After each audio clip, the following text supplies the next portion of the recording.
Better not bring your kids. Better not bring your kids. Welcome to my channel. This is your boy Junior, aka Sage Father, the single father. I'd like to introduce y'all to my channel. Better not bring your kids. We're gonna talk about a lot of things that affect everyday Americans, a lot of things that affect everybody in the world. I'm just beginning, so y'all bear with me. My daughter is finally taking a nap, so let's hop right on into it. Today's subject: house ninjas. It's a divide and conquer mechanism. Pretty sure y'all know about that. If you're educated, you know what divide and conquer mean.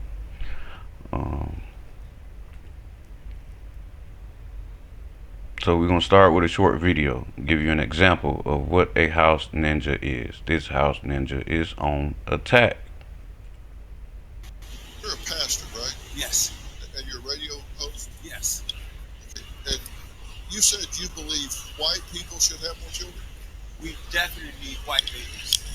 And I tremble at the idea that the white group is going down in numbers, because if you lose white folks in America, it's over for America.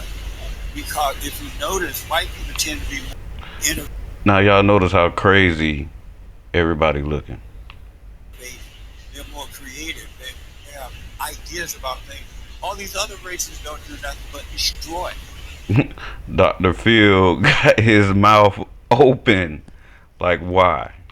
They don't feel, they destroy. I said you'd piss off everybody. I was wrong. Now you piss off everybody. Do you have a story? Okay. So, my thing about this is, first of all, there is only like 49 million black people in this country, and there's over 300 million white people in this country. What is he trembling for? And there's not enough white babies. It seems to me there are plenty of white babies because there's over 300 million white people in this country. Now, this is not something to cause divisive feelings between people of different colors. This is particularly for my black people and the ones who they call sellouts, Uncle Toms, Uncle Ruckuses, and house ninjas. Now, what I'm saying is, like, it's cool. I got white friends. I actually got some really good white friends. And everybody is not racist. But we have systemic racism, not only in this country, but in the world. And we'll definitely touch on that with the next presentation. All right. This right here, this is a perfect example of a house ninja. And the reason I put this here is because everybody knows this face and where it came from. It came from a movie. And for this movie to come out, it should have shown people the difference between a house ninja and a yard ninja. Look at what Samuel L. Jackson, playing his role as the house ninja, did to the yard ninja. So if y'all haven't seen this movie, go watch this movie. It's called Django Unchained or something. Jamie Foxx, Samuel L. And watch the movie and you'll see how they put the house ninjas on a pedestal to control and be snitches on the yard ninjas. And the fact that this is a divide and conquer mechanism that they use to keep control of us. If you got them fighting amongst themselves, it's easier to control. Because now you're the arbiter. Basically a peacemaker. Even though you're the slave owner. Next we have definition of a house ninja. Now the definition of a house ninja is basically what it is. You're a slave in the house of master. Master controls you. Now what they fail to realize in another movie, what was it, Life with Martin Lawrence and Eddie Murphy. The reason I'm saying this is because the prison warden got mad because his daughter got pregnant by somebody out there in the yard. And the reason I'm saying this is because it all goes back to a house ninja. Now, Master was master over everything: the women, the children, the plantation, everything. Um, and also, which means as a slave, when you went into that house, that master was liable to do anything to you, whether you were male or female. And you already know that they tried to break slaves. Like, master would rape or beat the strongest male slave in front of everybody. Most likely raped. Because it was to take his manhood and to instill fear into everybody else that he would do it to him. Now, when you're in the house, master reserves the right to do anything to you. So whether or not you're male or female, if he wants to stick it in you, he's probably gonna do it. So which in turn, which I go back to the movie Life. The white girl went outside because, I mean, it was his daughter. I don't know if it was daughter or wife, but my general opinion of these white women going to the yard is because of what Master was doing in the house. Now I think they got offended, like, because Master was not only sticking it in the women, but he was sticking it in the men too. So them white women was like, well, maybe we'll go get some of that chocolate on the outside, you know? Who knows? That's just my humble opinion. All right, moving on. Danny explains it all. Now this is for house ninjas to understand, because they're saying that there aren't barriers for black people even today in 2023, where we're going to debunk that. What was my aha moment? What made me change my perspective? And it's when I saw this. So a black person in the United States during the Jim Crow era faced second-class citizenship, disenfranchisement, barriers to voting, barriers to education, barriers to employment, and barriers to housing. Then we had the 1964 Civil Rights Act and the 1965 Voting Rights Act, which stated we could no longer do any of this. We could no longer discriminate based on race. So in 2023, what is the only group of people that we can legally discriminate against? We can legally relegate to second-class citizenship, create barriers to voting, barriers to education, barriers to employment, barriers to housing. If you answered convicted felon, you are absolutely correct. In 2023, a convicted felon is the only group of people that we can legally do all this to. Now, do you believe it's a coincidence that 1 in 3 black males carry this label as convicted felon, as opposed to 1 in 17 white males? If you answered yes to that question, let's take a look at what's happened since the dismantling of the Jim Crow laws. We've had a 700% increase in our prison population. We've gone from 300,000 inmates to as high as 2.3 million. Now, I do believe we're back down to about 1.8 million today. We had the law and order agenda, which was an increase in police spending and a decrease in school funding, which created the school to prison pipeline. We also had the war on drugs, which we now know was a war on people. We had the 1986 Anti-Drug Abuse Act, and we had the 1994 Crime Bill. Now, the 86 Anti-Drug Abuse Act differentiated between rock cocaine and powder cocaine, which we know predominantly impacted the black community. And the 94 Crime Bill created harsher sentences, lengthier sentences, and minimum mandatories. We also know that black people make up 53% of all exonerations, 69% of exonerations for drug crimes, and they're 7 times more likely to be wrongly convicted. So when I seen all of this, I realized that racism in this country never ended. Racism has never ended.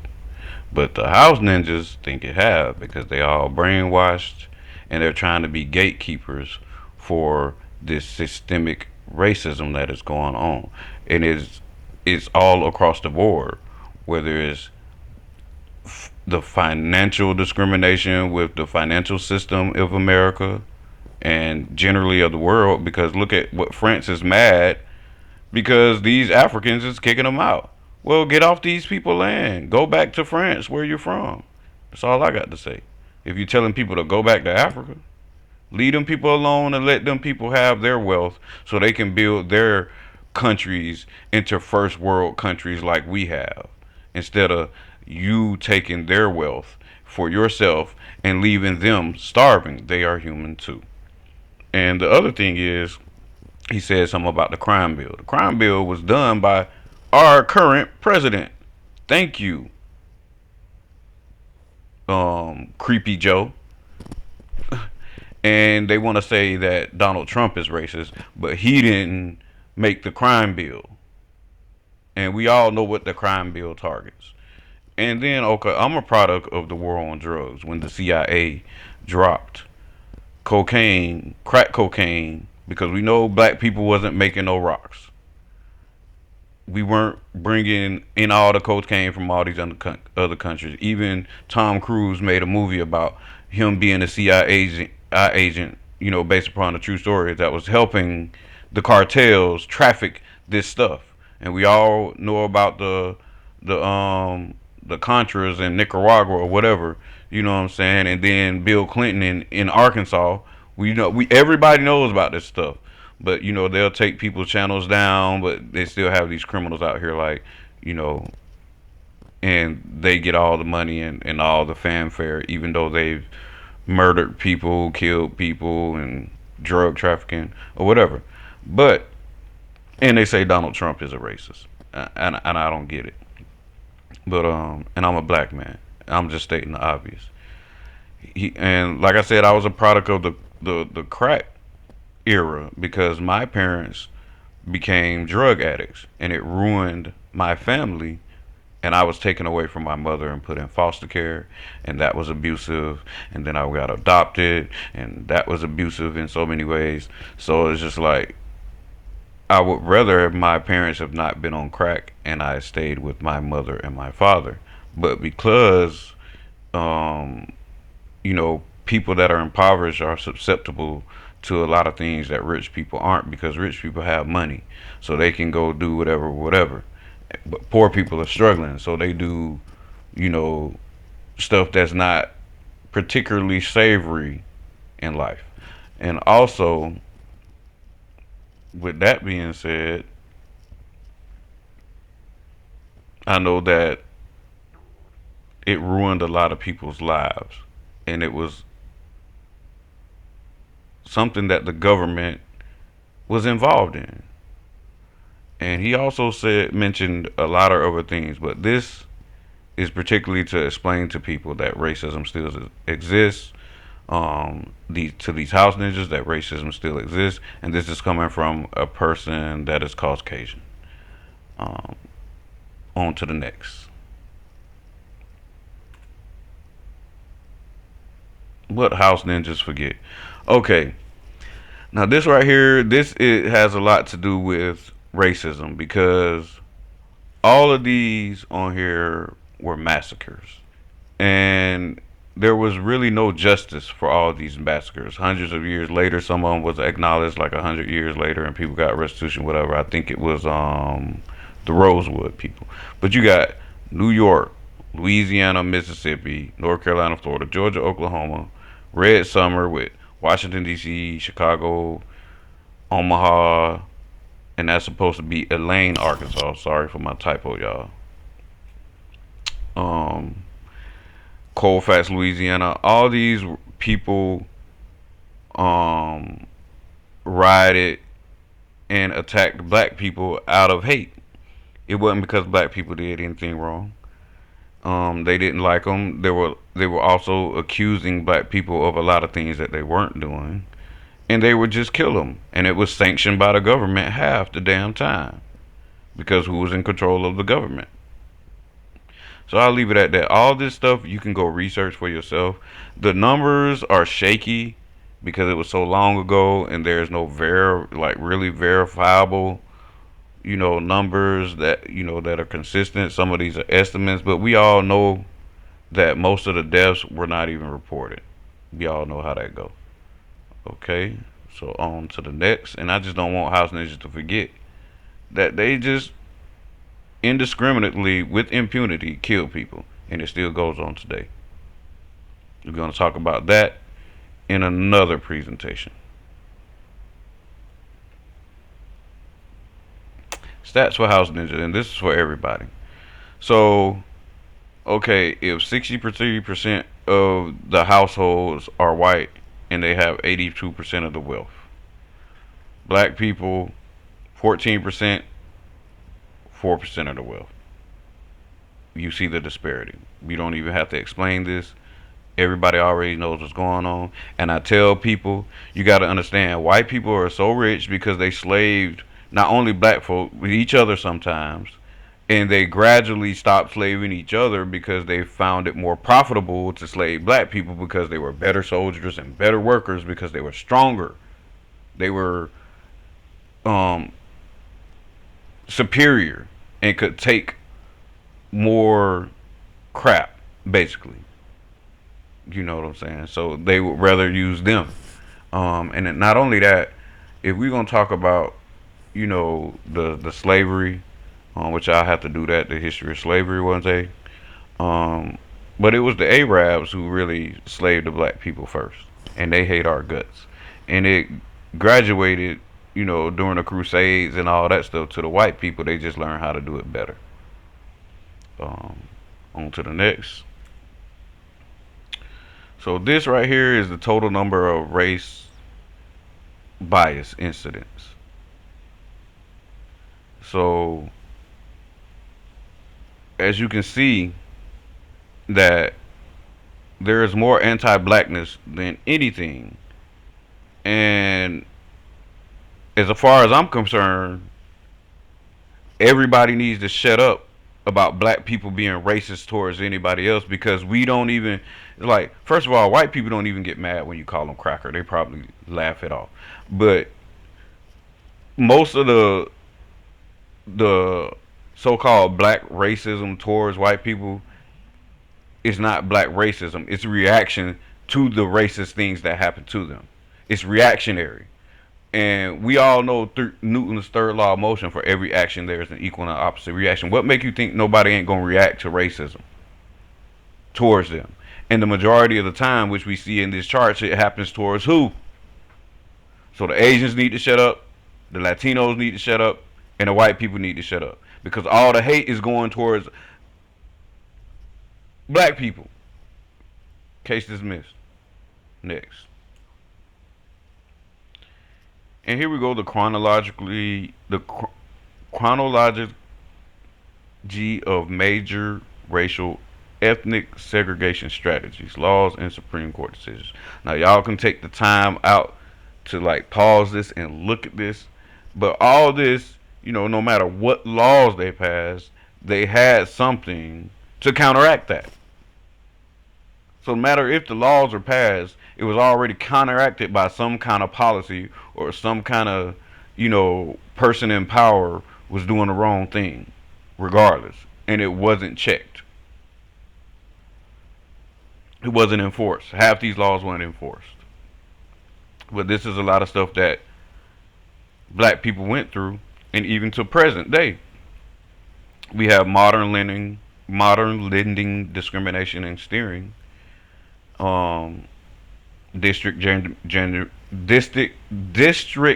gerrymandering and secessions. Let me stop getting tongue tied here. So that stuff is still going on, which we all know that is redlining and stuff. They do that kind of stuff. So, all right, next slide. And this is what redlining is. It's a discriminatory practice that puts services, financial and otherwise, out of reach for residents of certain areas based on race or ethnicity. So that right there is happening today. That is a form of segregation and racism. So how are we not in a system that is systemically racist? Police disproportionately threaten or use force against communities of color. And this is per 100,000 people. Asians need to shut up. Ain't nobody doing nothing to them. White people y'all can shut up too. Hispanic people, y'all about halfway there to us. Other, I don't even know who other is. I'm probably thinking it's the other immigrants of Arab descent and all that stuff that people be trying to be like, oh, you're a terrorist because you're a Muslim. But they need to shut up too. Because it all boils down to, if you go to the graph, who's at the top of the graph? So all these other people, shut up. And the reason I say shut up is because until this stops at the top, they ain't got nothing to really complain about. And if this stops at the big blue graph goes down, everybody else's is go down.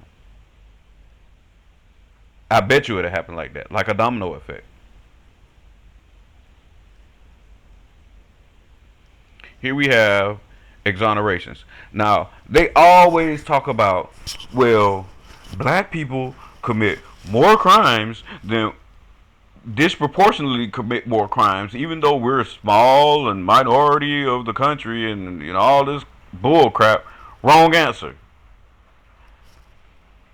50% of the time, the crime is not even committed by the black person. And we all know throughout history, black people were blamed for stuff and lynched and killed and stuff for stuff they didn't do because of hatred. Now, if you see 1,167 murders, charges, 55% of the black people who were charged with murder, charges dropped. Didn't even kill them. Same with sexual assault. But if you go, white people, not exonerated as much. Sexual assault, they assaulting. Child sex abuse, 28% exonerated. And white collar crimes, because we ain't really in white collar jobs like that, 10%. And the 9% of white collar crimes that are exonerated should have been not exonerated from these white folks who stole all this damn money. Like the one dude just did, who was in the Bahamas having sex parties or whatever. But look at the percentage. 50% of the time, 53% of the time, black folk are exonerated. So you can't, just because they got arrested, you can't even count the stats from the arrest, because they're not all, that's all they count. So whatever crimes that you say black people commit, so if they committed 2 million crimes, then 1 million of those accused crimes, you need to just throw them out the window and say it was 1 million, because they're exonerated because they didn't do it. All they're doing is trying to demonize black people when the numbers say otherwise. Same thing. Murder. 1 in 7 times more likely to be convicted. And this is for innocent people. These are numbers for the innocent. For sexual assault, 3.5 more times likely to be convicted, even though you were innocent. And that's for black people. Drug crimes, even though you're innocent. And I wasn't convicted, but I got arrested for a drug crime, and I didn't even do it. I wasn't a drug dealer at the time. I had never even seen that type of drug before in my life. Now, I had smoked weed, plenty of damn weed, but I had never seen crack in person until I met my sister's baby daddy. And I ain't never seen, I didn't even get close up to it, because by the time I saw it, we got pulled over, and they the ones that found the crack. The police found the crack, and he didn't want to say it was his. So we both went to jail. Then a couple of weeks later, when I told the police, listen, that was that ninja's drugs, he want to say I snitched. I said, bro, we talked in jail. I gave you a chance to tell them that I ain't had nothing to do with it. I don't want no charges. I made a 97 on the ASVAB, was about to get ready to go to the military, and it ruined it. I could have had a better life than I have now, because I probably wouldn't have went to war. I had a 97 on the ASVAB, so I probably would have got any job I wanted. But at the time, I had this felony arrest record, not even felony convictions. Then, in order to get the felony arrest record off my um record, I had to do probation and this drug class or first offenders course or whatever. And then they weren't going to even expunge it after I completed everything. Still trying to keep me having a record, which I don't now. I can legally buy firearms or whatever. On to the next. And this right here blew my high when I saw this because I was smoking. Marijuana use between 18 and 25-year-olds. White people use it more. But they on the black blocks busting black people for weed.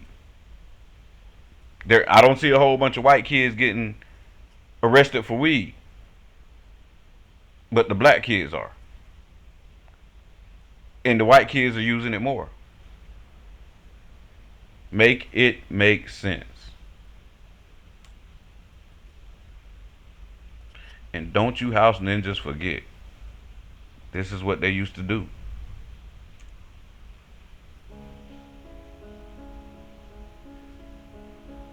They will lynch your ass. I don't know where the hate came from.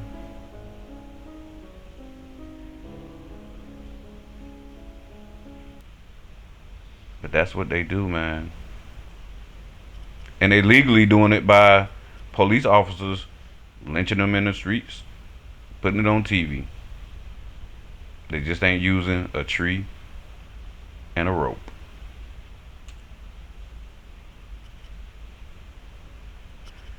Thank you all.